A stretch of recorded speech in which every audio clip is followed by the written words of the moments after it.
para conocer un poquito en detalle lo que han expresado desde la Fundación Jubileo después de que el gobierno anunciara que invertirá en la exploración de 3 pozos de gas en el departamento de La Paz, por ejemplo. Gracias, Raúl, qué gusto verte y gracias por aceptar la invitación. Un gusto, Jimena, buenas noches. Gracias a ti por la invitación, a la gente que nos mira y para hablar de un tema que sin duda es importante hoy en día en el país, sobre todo por aspectos económicos, como es el tema de la exploración de hidrocarburos. Bueno, como tú sabes, todos estos anuncios se quedan prácticamente en ello, se quedan en eventos importantes. Ya hemos tenido algunos anuncios como que hemos perforado 8 kilómetros, por ejemplo. Hay otros anuncios, pero ¿cuánto se logra de todo esto? En los últimos 13 años de gobierno, un pozo que empezó el 2003 y que recién el 2016, te estoy hablando de Incahuasi, por ejemplo, es una clara señal de cómo se está trabajando en esta área. Así es. En los últimos años, y acá lo podemos ver en un gráfico, vemos que entre el año 2009, entre el año 2009, ¿no es cierto?, y el año 2015 se ha incrementado la producción de gas en un 50%. Desde el año 2015 hasta el año 2019 ha disminuido la producción de gas natural en un 30%. ¿Por qué es que se produce esta caída? Se produce porque los principales campos, como son San Alberto, por ejemplo, ha empezado a declinar su producción desde el año 2015. Sábalo se incrementó notablemente su producción, pasando de 12 a 18 millones de metros cúbicos día, actualmente está en 9, entonces también ha disminuido su producción. Margarita es el único campo que básicamente mantiene sus niveles de producción y acá vemos el único campo nuevo que es Incahuasi, ¿no es cierto? Y están el resto de los campos. Entonces estos 4 campos, San Alberto, Sábalo, Margarita e Incahuasi, explican casi el 70% de la producción de gas natural. Entonces no tenemos nuevos campos en producción, vemos una tendencia a la disminución en la producción de hidrocarburos y obviamente esto se debe a que en estos años anteriores no ha habido actividad exploratoria suficiente, no se ha explorado lo suficiente para reponer las reservas de gas natural que se iban consumiendo, por una parte. Por otra parte, que en este periodo en el que ha subido la producción, que además coincide con un periodo de precios altos de exportación de nuestro gas natural, el país se ha beneficiado de enormes ingresos fiscales, ¿no es cierto?, los más grandes de la historia en realidad, que han beneficiado a diferentes actores, el gobierno central, las gobernaciones, municipios, universidades, el fondo indígena, que ha sido un desastre, pero ha beneficiado a muchos actores. Y la pregunta obviamente es, en este periodo en el que subía la producción y se beneficiaban y entraban grandes ingresos, ¿por qué no se diversificó la economía? Sí, ¿no es cierto? Claro. ¿Por qué no se buscó incentivar otros sectores económicos que permitan diversificar la economía y dejar de depender de estos hidrocarburos como principal fuente de ingresos fiscales para el país? Y como eso no se hizo, obviamente es necesario explorar.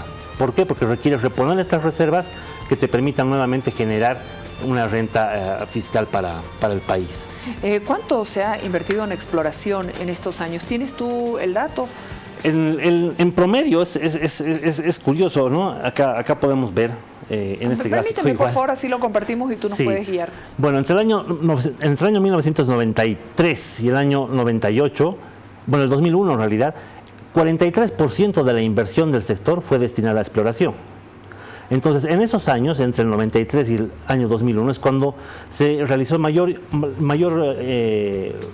actividad exploratoria y la mayor parte de la inversión en exploración del sector fue destinada a la actividad de exploración. Después, entre el año 2002 y 2005, ya a partir de la guerra del gas, toda la inestabilidad política que había en el país, baja la inversión en exploración a solamente un 23%. Y entre el año 2006 y el año 2018, la inversión en exploración alcanza apenas el 20% del total. ¿Qué quiere decir esto? Que estos incrementos de producción que hemos visto responden a la inversión que se ha hecho en la década anterior, ¿no es cierto? En la década anterior el país ha invertido importantes montos en exploración y eso ha permitido poder incrementar la explotación a los niveles que se ha hecho ahora. Pero el problema está en que no se ha reinvertido en la exploración en los últimos años para poder asegurar nuevas reservas hacia el mediano y largo plazo.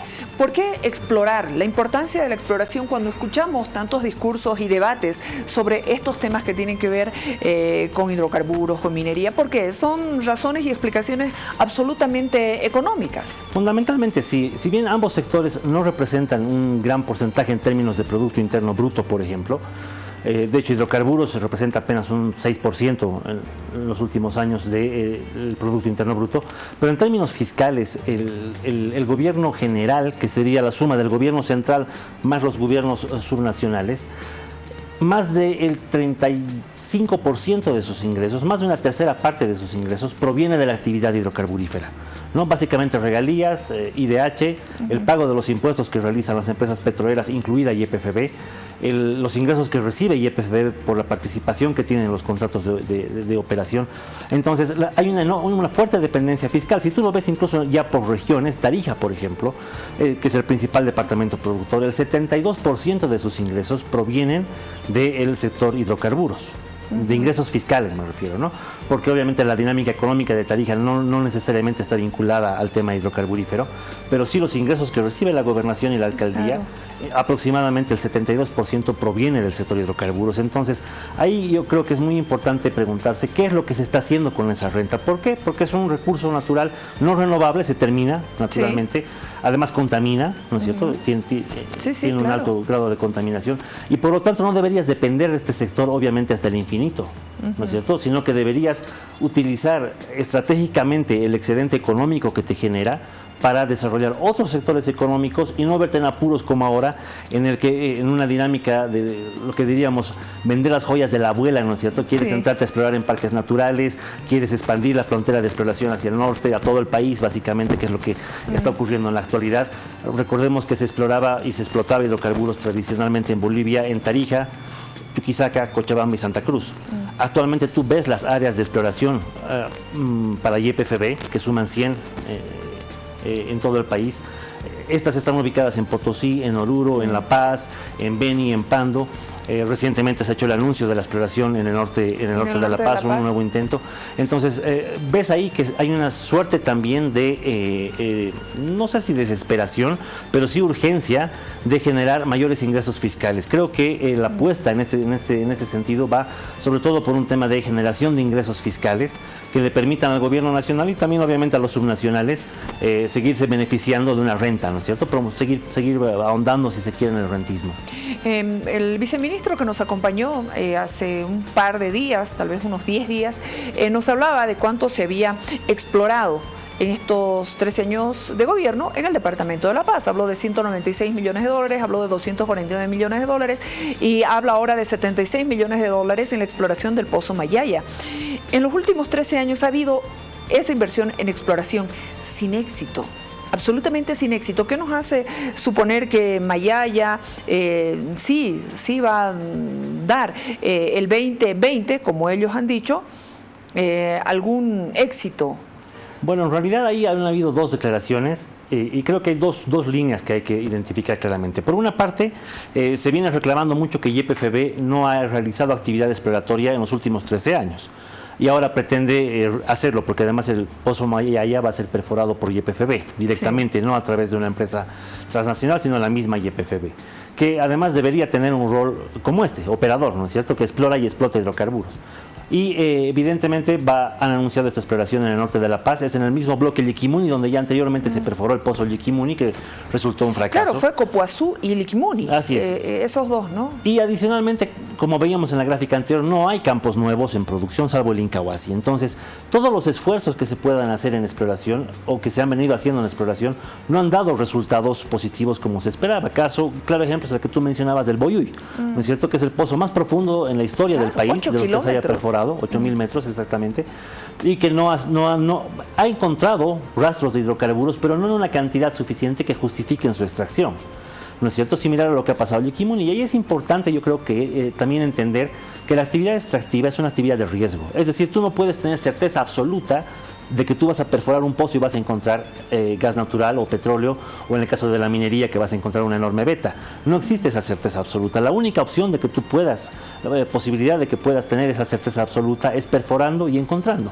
Sí. Una vez que perforas y encuentras, recién se debería afirmar que existe hidrocarburos. Entonces, ahora, ¿cuáles son los límites que te permiten seguir avanzando en la perforación? Porque lo que anunciaban para el Pozo de Mayaya son 5.000. Son 5.000 metros, depende el tipo de reservorio y estructura que se esté buscando. Si tú densidad, hablas, por ejemplo, tierra, humedad. Además de eso, es que si tú buscas, por ejemplo, una estructura como Huamampampa en el sur del país, sabes que tienes que estar perforando entre los 5.500 y 6.500 metros de profundidad aproximadamente, como es el caso de Margarita, por ejemplo, ¿no? Hay varios pozos en Margarita que tienen esa profundidad. Sin embargo, hay que considerar que la probabilidad de éxito en el sur, por ejemplo, como Tarija, los departamentos tradicionalmente productores, se habla de una probabilidad de un 30%. Es decir, como no es seguro que tú vas a encontrar, de 10 pozos que tú perfores, aproximadamente 3 suelen ser o pueden ser exitosos. En el norte, donde no hay tradición de explotación de hidrocarburos, se habla de que la probabilidad de éxito es de solamente un 10%, es decir, de 10 pozos que tú perfores, uno podría ser exitoso. En este anuncio llama mucho la atención que, por una parte el ministro de Hidrocarburos afirma de que se estima un potencial de 15 TCFs, sí. ¿No es cierto? Ya anuncia una posible renta petrolera para los paseños de casi claro. 2.000 millones de dólares. Entonces básicamente ya estamos en una dinámica de ofrecer dinero así, ¿no es cierto? Anímate, pero sin tener un respaldo serio, mucho más serio. Te estás limpiando la boca antes de comer prácticamente. Exactamente, ¿no? Entonces es repetir la misma dinámica de Boyuy. Cuando se perforó Boyuy se anunció un mar de gas, por ejemplo, ¿no? Y claro, transcurre un año y medio, no encontraste el mar de gas y estás en serios aprietos como gobierno seguramente, porque la gente te cobra pues el mar de gas. Claro. Con Liquimuni ha pasado lo mismo. Llama la atención. Yo entiendo que estamos en época electoral, ¿no? Con mar te estás quedando corto, porque el ministro dijo océano. Océano, sí. No, sí, dijo verdad, océano. Dijo océano. Ahora, tú lo estás diciendo muy claro, obviamente, si se hace la exploración, si es productivo, ni siquiera te dan información de cómo se va a sacar este hidrocarburo, porque ¿qué? ¿Se va a utilizar una refinería? ¿Se va a invertir en ductos? Una cosa es ver el potencial y otro el sistema de transporte. El punto que tú tocas yo creo que es fundamental, es central y muestra además una de las grandes debilidades de los últimos años en el sector, y es que el sector viene siendo gestionado por partes. Algunos años se han dedicado solamente a la renegociación de contratos y a echar en marcha los contratos nuevos. Otros años se han dedicado a solamente pensar en la exploración, cómo generar condiciones, los contratos, hacer rondas de negocios en Nueva York, ir a otros lugares a ofrecer las áreas, qué sé yo. Después se han dado cuenta de que ya se nos terminaba el contrato con el Brasil, que había que empezar a buscar mercados, que ya estaba muy cerca ese límite de tiempo, que no estábamos cumpliendo con Argentina y se han puesto a buscar recién mercados, ¿no es cierto? En temas de transporte, por ejemplo, hay serias dificultades. Entonces, acá lo importante es entender que no es solamente suficiente con encontrar el hidrocarburo. Como tú dices, hay que generar un plan, hay que tener un planificado. ¿Cómo es que vas a evacuar esa producción? Llevar esa producción a un mercado de destino. Claro. Si es petróleo, habrá que llevarla primeramente a una refinería, ¿no es cierto?, donde puede ser refinada. En este caso, si hablamos de Mayaya, la refinería más cercana es la Gualberto Villarruel en Cochabamba, ¿no es cierto? Pero no tienes un sistema de transporte. Todo el norte del país no tiene un sistema de transporte a través de ductos, sino que se transporta a través de cisternas en muchos casos, lo cual es altamente costoso y es muy difícil logísticamente. Entonces, obviamente, tendría que también avanzar a la par una planificación en el sistema de transporte. Se habla recientemente, por ejemplo, también de exportar gas natural al Perú, ¿no es cierto? Pero la pregunta básica ahí es, ¿y cómo? Si no tenemos un ducto que llegue hasta ahí, la respuesta puede ser cisternas. Si es cisternas, estamos hablando de cantidades muy pequeñitas, ¿no es cierto? Entonces, lamentablemente no se han tomado las previsiones adecuadas en toda la gestión integral del sector de hidrocarburos, por una parte, y por otra parte que esta misma apuesta rentista, de seguir dependiendo de una renta, tampoco ha sido bien hecha. Sí. Entonces no está considerando todas las diferentes variables internas por una parte, claro, pero un contexto regional que también está cambiando, un Brasil que está cambiando, una Argentina que está cambiando.